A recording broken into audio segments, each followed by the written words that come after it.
एक ही भाषा में कही गई बात को दूसरी भाषा में लिखना या कहना अनुवाद कहलाता है। वोकैबुलरी का ज्ञान ट्रांसलेशन के लिए अति अनिवार्य है, इसलिए हिंदी और अंग्रेजी दोनों भाषाओं व शब्दकोश का ज्ञान अत्यंत जरूरी है। अनुवाद करते समय निम्नलिखित बातों का विशेष ध्यान रखना चाहिए। पहला, जिस वाक्य या जिस गद्यांश का अनुवाद आपको करना हो अच्छी तरह से पढ़ लेना चाहिए। दूसरा, वाक्यों में उचित शब्दों का उचित स्थान पर प्रयोग करना चाहिए। अंग्रेजी भाषा के वाक्यों में शब्दों का क्रम हिंदी भाषा के वाक्यों के क्रम से भिन्न होता है। हिंदी वाक्यों में सबसे पहले कर्ता, फिर कर्म और बाद में क्रिया आती है, जबकि अंग्रेजी भाषा में सबसे पहले कर्ता सब्जेक्ट, फिर क्रिया वर्ब और बाद में कर्म ऑब्जेक्ट आता है। Subject plus object plus verb Hindi, subject plus verb plus object plus अंग्रेजी। राम आम खाता है, Ram it's a mango. Hindi में शब्दों के क्रम में परिवर्तन करने से कोई अंतर नहीं होता है, परंतु अंग्रेजी भाषा में शब्दों के क्रम में परिवर्तन करने से अर्थ का अनर्थ हो जाता है। हिंदी में राम आम खाता है, राम खाता है आम, या आम राम खाता है। अंग्रेजी में Ram it's a mango it's Ram, Ram को आम खाता है। अतः शब्द के क्रम पर विशेष ध्यान देना चाहिए। तीसरा, एक ही प्रीपोजिशन का अनुवाद भिन्न भिन्न शब्दों में होता है, अतः प्रीपोजिशन का प्रयोग सावधानी से करना चाहिए। पहला, राम पेन से लिख रहा है, Ram is writing with a pen. दूसरा, वह रेलगाड़ी से इलाहाबाद गया, he went to Allahabad by train. तीसरा, मैंने उससे बातें की, आई टॉक्ड टू हिम। चौथा, वह बाजार से वापस आ रहा था, he was returning from market. पांचवा, वह प्यास से मर गया, ही डाइड ऑफ थर्स्ट। छठा, वह बस से गिर गया, ही फेल ऑफ द बस।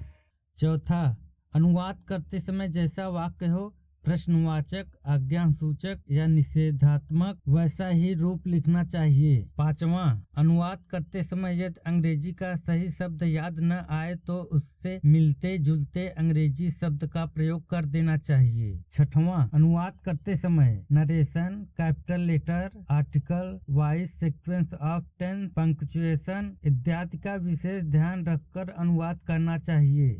सातवां, जो वाक्य ज्यादा बड़े होते हैं उनका अनुवाद करने के लिए परेशान नहीं होना चाहिए। अगर वे एक साथ समझ में न आए तो उन्हें छोटे छोटे टुकड़ों में करके अनुवाद करना चाहिए। आठवां, अनुवाद करने से पहले कर्ता, क्रिया व कर्म को कैसे जाने, यह जानना अत्यंत आवश्यक होता है। कर्ता कौन या किसने का प्रश्न करने पे प्राप्त होता है। क्रिया क्या करता है, टेंस के अनुसार का प्रश्न करने पे प्राप्त होता है। कर्म क्या या किसको, दोनों का प्रश्न करने पे प्राप्त होता है। टेंस काल अथवा समय, जिससे समय का पता लगता है उसे टेंस कहा जाता है। यह तीन प्रकार का होता है।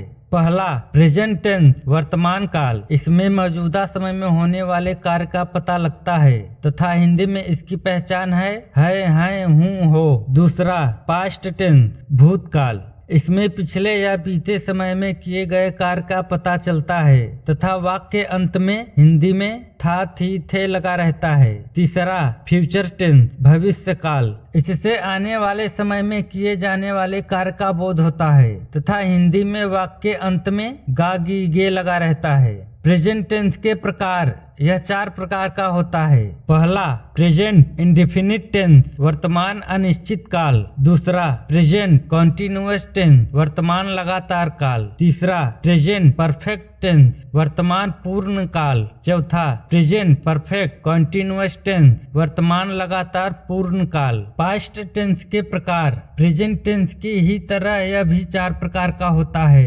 पहला, पास्ट इंडेफिनिट टेंस भूत अनिश्चित काल। दूसरा, पास्ट कंटिन्यूअस टेंस भूत लगातार काल। तीसरा, पास्ट परफेक्ट टेंस वर्तमान पूर्ण काल। चौथा, पास्ट परफेक्ट टेंस। चौथा, पास्ट परफेक्ट कंटिन्यूअस टेंस भूत लगातार पूर्ण काल। फ्यूचर टेंस के प्रकार, उपयुक्त टेंसेस की तरह यह भी चार प्रकार का होता है। पहला, फ्यूचर इंडेफिनिट टेंस भविष्य अनिश्चित काल। दूसरा, फ्यूचर कंटिन्यूअस टेंस भविष्य लगातार काल। तीसरा, फ्यूचर परफेक्ट टेंस भविष्य पूर्ण काल। चौथा, फ्यूचर परफेक्ट कंटिन्यूअस टेंस भविष्य पूर्ण लगातार काल।